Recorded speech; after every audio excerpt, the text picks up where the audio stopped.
It's Grandpa Butler. Thanks for joining me today.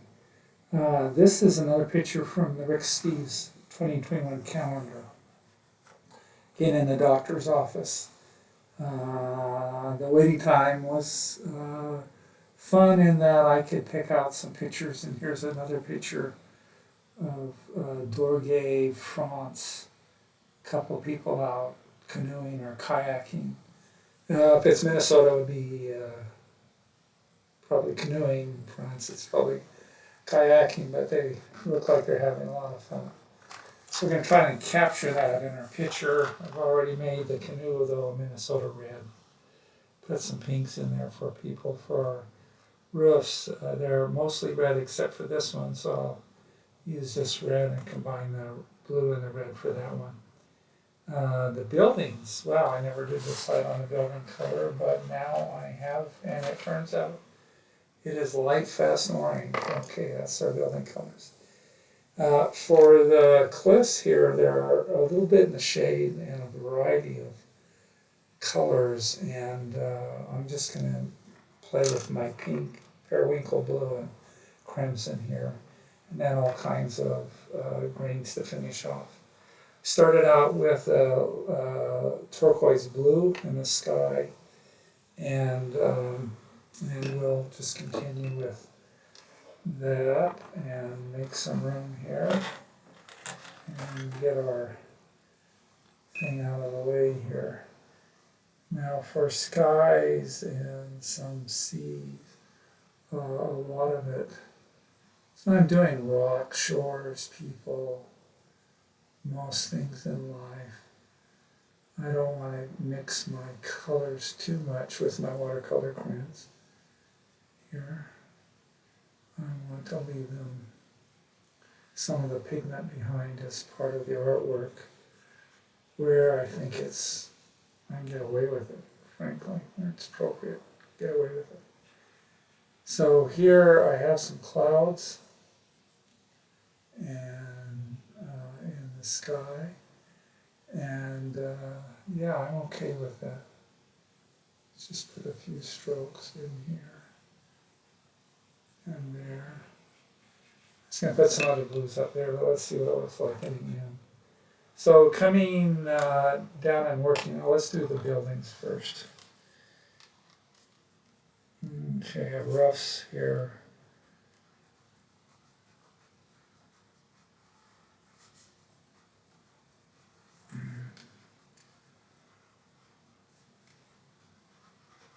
So the buildings are here, typical European red. Here must have been a wonderful kind of thing they could do with red colors in those days. I was thinking about this rock. Let's put some, I'm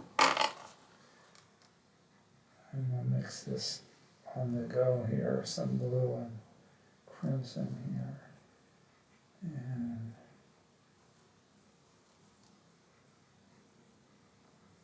that'll be the reflection there. Okay. And we just picked out at the last second this color here for our buildings. They all seem to be actually pretty much the same color. For windows, that's fun. Windows are a little darker, so tell you what, we'll put a little crimson in there. It's a fun dark color. Even when Grandpa can't get the location quite right. And up here, and I think maybe if we need to make it, add more variety to the stonework, we can pull some red from the roofs down into there. And I think this was actually a roof here that came down and had those windows in it. Okay. So let's get these things painted in. Working from left to right. First get the roofs. And then the brush with the blue. And then we'll put dabs of some of the red rough line in here, there. Okay.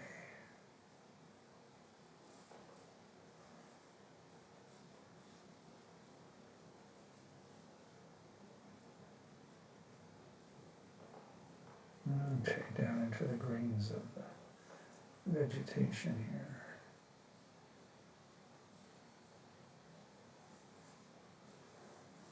Okay. I'm going, now let's get our canoe here. Minnesota canoes would never forgive us if we didn't treat those with respect.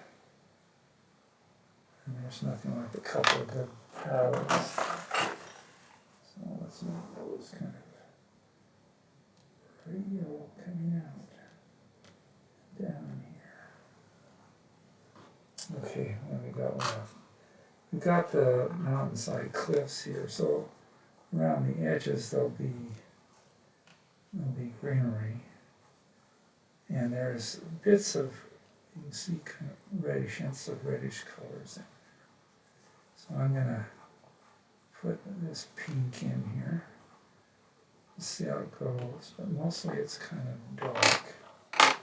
And so I'm going to use this crimson as a kind of guide to stone.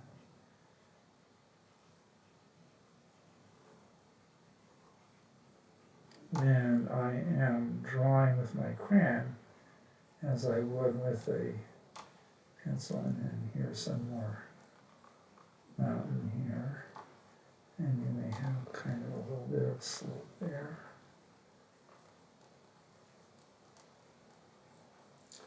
And then along the edge you have some crimson, so let's put some periwinkle in here and here. And then touch it up, and then we'll do our greens.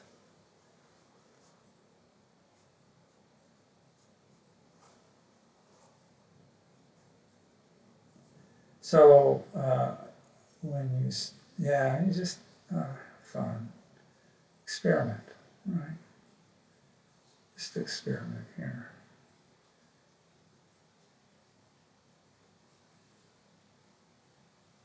I don't want to run all these colors together, but some places where they overlap a little bit, it is a little bit magic.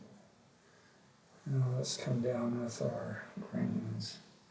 So this will be sunlit up here. So we'll have some sunlit colors down here. And right in here. And then the ridge behind it. So here where it's closest to the mountain, so I'm thinking these are all kinds of sunlit trees in here.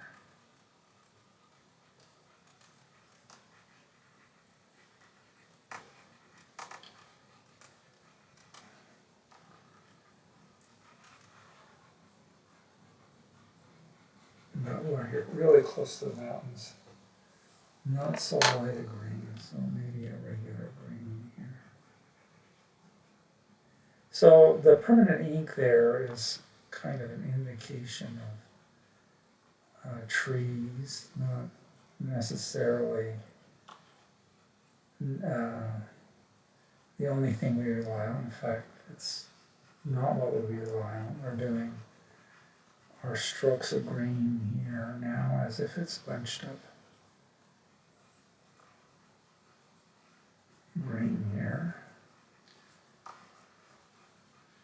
I think we're going to do some green up here on the hillside. On top will be regular green, but just beneath the top it's going to be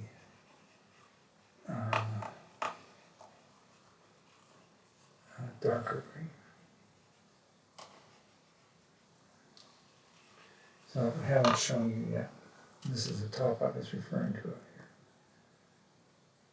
And come through here in contrast. to the foreground trees. These are the background trees on the hillside. And when we color them, we don't necessarily want to get rid of all the pigment, because these are impressions of trees that we're doing here. And so we come here towards the bottom here of that group and do that, and to where there's lots of shades around there and down here along the shoreline.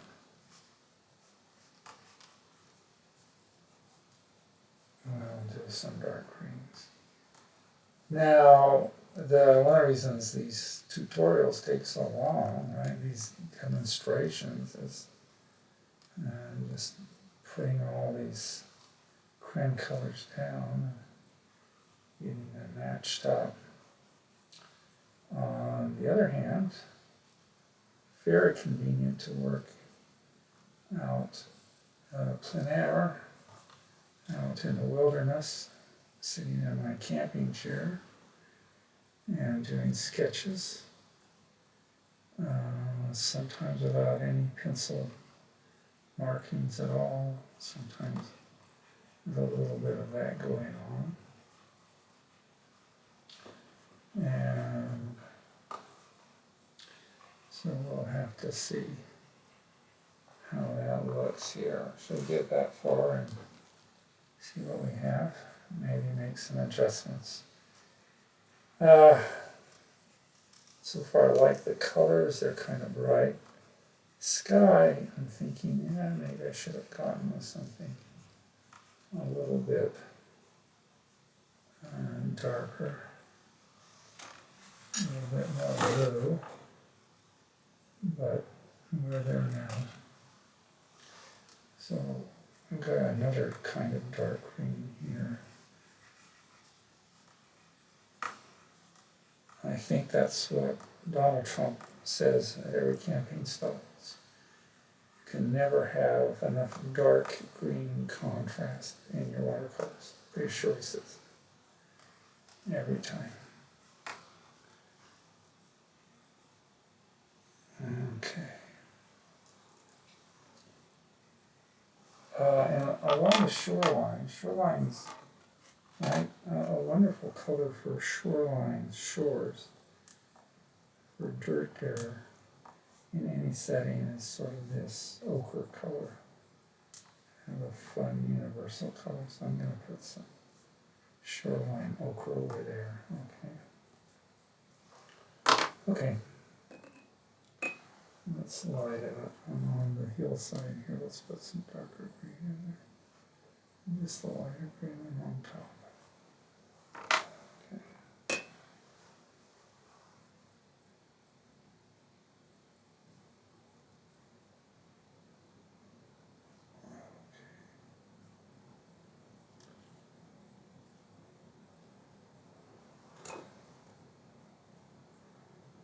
Now, if you have a brush, right, if you're doing regular watercolors, you can see where this part is.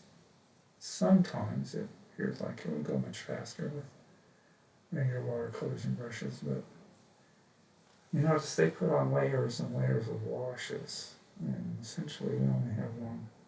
We only do one pass. We could do more.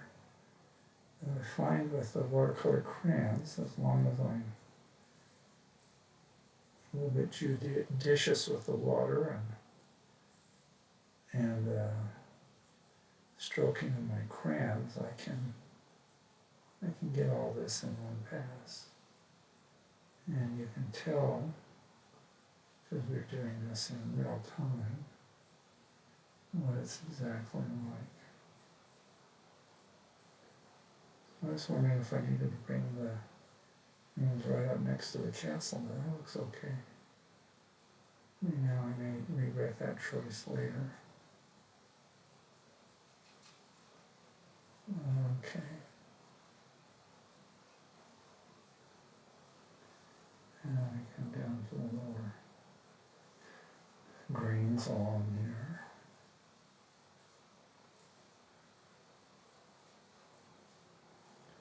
And the contrast between the lowest hedges and the mid hedges. We're kind of working on the mid hedges now. And on the mid hedges next to the building, we have this darker green contrast. So I'm okay with that. Are you okay with that? Good. Okay. I like those colors, kind of bright, aren't they? Kind of a fun bright color. And dark green down here as if that's a different kind of vegetation. And maybe I should pretend there's a tree going up here. Or maybe upset, edges and go all the way to them.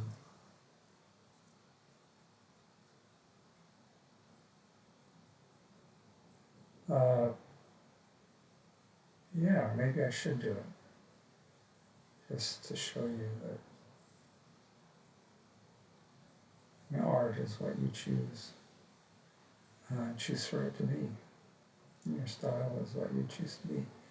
So we're trying to do something that's fun and we can take on a trip, which these materials you're certainly looking at. Okay, some indication of shoreline. And then I guess what we have to do, maybe I have to have a picture here, is what we have to do is a little bit of greens here and here and here and here, right there.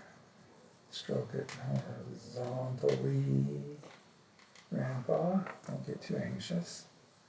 And then probably a darker green, right? Even where the stuff is not so dark. Probably a darker green would work because it's a river, it's a lake that we're capturing here.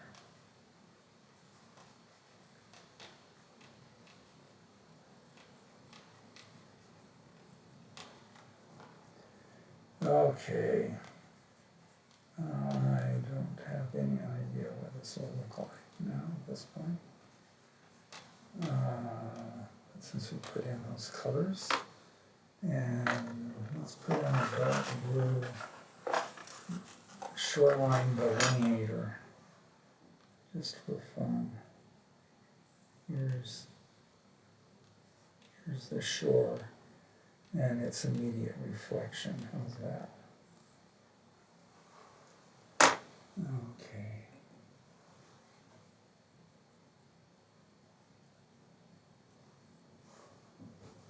Okay, let's get this. The lighter colors from the buildings in first, and then worry about those darker green reflections. Because if we try to do them at the same time, I think we may end up mixing too much dark green with our other colors and end up not getting exactly anything that we wanted. Okay. Did I not do that before? Maybe I didn't. Okay.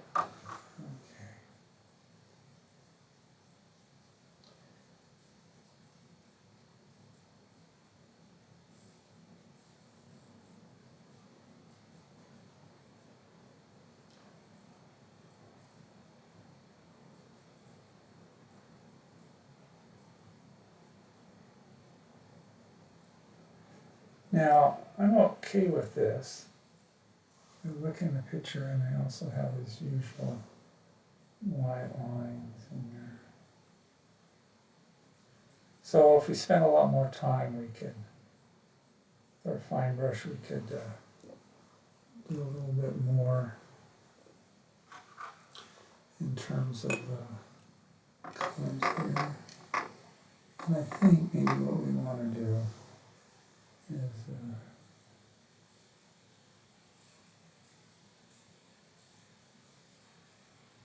just finish with some white lines going through here.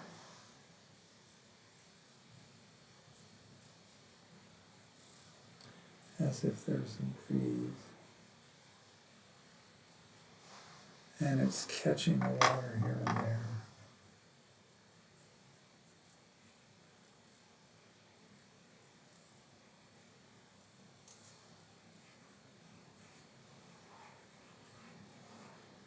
And we can drag that into the edge.